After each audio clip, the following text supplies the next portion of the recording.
जब मैं घर से गुस्से में बड़बड़ाते हुए निकल गया था और बस स्टैंड की तरफ आगे बढ़ने लगा, मैं मन ही मन बड़बड़ा रहा था। पता नहीं कितने पैसे छुपा के रखे हैं, लेकिन मेरे लिए एक बाइक नहीं ले सकते। अब मैं यहाँ से चला जाऊँगा और तब तक वापस नहीं आऊँगा जब तक मैं खुद के पैसों से बाइक नहीं खरीद लेता। इतना सोच ही रहा था, तभी मेरे पैर में मुझे कुछ चुभने का एहसास हुआ। नीचे देखा तो समझ आया कि जल्दबाजी में पापा के जूते पहन आया हूँ। उन जूतों में कील उभरी हुई थी, जो मेरे पैर में बार बार घाव किए जा रही थी। लेकिन उस समय गुस्सा अधिक था, तो मैं बड़बड़ाते हुए आगे बढ़ गया। एकाएक मुझे याद आया कि मैं पापा का पर्स भी साथ ले आया हूँ। मुझे खुराफाती दिमाग में एक ख्याल आया, क्यों न आज पापा का पर्स चेक किया जाए, जिसे आज तक उन्होंने किसी को हाथ तक नहीं लगाने दिया था। पता नहीं कौन सा खजाना छुपा है इस पर्स में, जो किसी को हाथ नहीं लगाने देते थे। जब मैंने पापा का वह पुराना पर्स खोलकर देखा तो उसमें पैसे तो नहीं मिले, लेकिन पैसों की जगह पर एक डायरी रखी हुई थी। तब मैंने सोचा, ओह, तो यह खजाना छुपा रखा है। मैं समझ रहा था कि यहाँ पापा ने लिखा होगा कि किससे कितने पैसे लेने हैं और किसको कितने पैसे दिए हैं, लेकिन मैं गलत था। जब मैंने उस छोटी सी डायरी का पहला पेज खोलकर देखा तो वहाँ पर जो लिखा था वह थोड़ा सीरियस कर देने वाला था। डायरी में जो लिखा था उसे पढ़ने के बाद मेरे चेहरे पर जो एक्सप्रेशन थे वह गायब हो चुके थे, क्योंकि डायरी में वैसा कुछ नहीं था जैसा मैं सोच रहा था।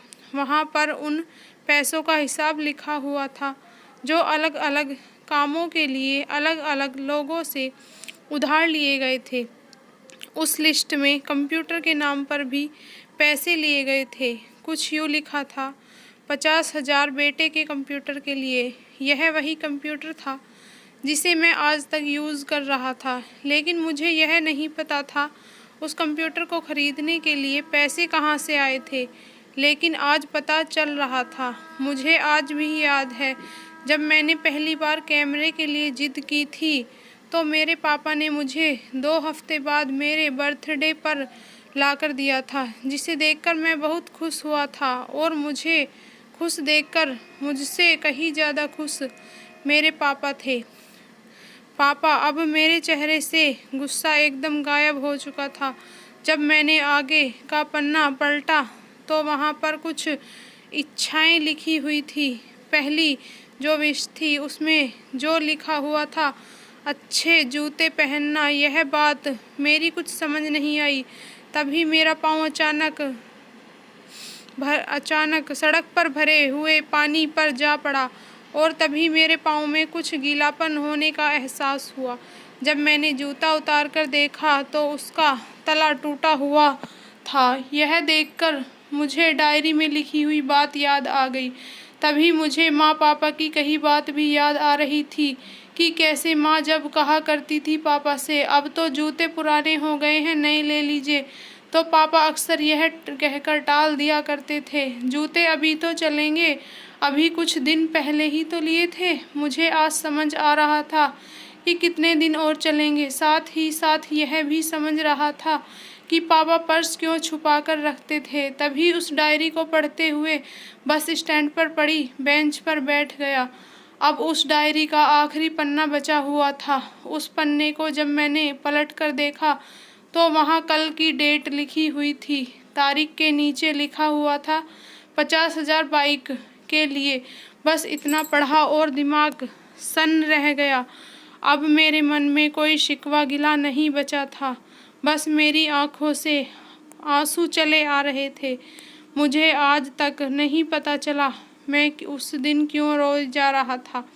अब मैं जल्दी से घर की तरफ भागा, लेकिन जूतों की वह कील पाँव में अब तक घाव बनाने में कामयाब हो चुकी थी। मैंने जूतों को रास्ते में ही निकाल कर फेंक दिया और भागते लड़खड़ाते हुए घर पर पहुंचा। लेकिन पापा घर पर नहीं थे। मैं समझ गया वह कहाँ थे। मैं सीधा पास वाली एजेंसी की तरफ भागा। पता नहीं आज कहाँ से इतनी ताकत आ गई थी कि मैं भागते हुए थक नहीं रहा था, और वह भी बिना जूतों के नंगे पैर। जैसे तैसे मैंने बाइक एजेंसी पर पहुंचा।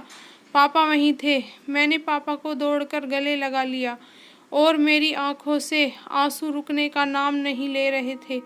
पापा को समझ नहीं आ रहा था आखिर हो क्या रहा है, मैं क्यों रो रहा हूँ। मैंने पापा से कहा, पापा मुझे मोटरसाइकिल नहीं चाहिए, आप अपने लिए जूते ले लीजिए। अब आज से मैं जो भी करूँगा अपनी मेहनत से अपने बलबूते पर पढ़ लिख कर करूँगा।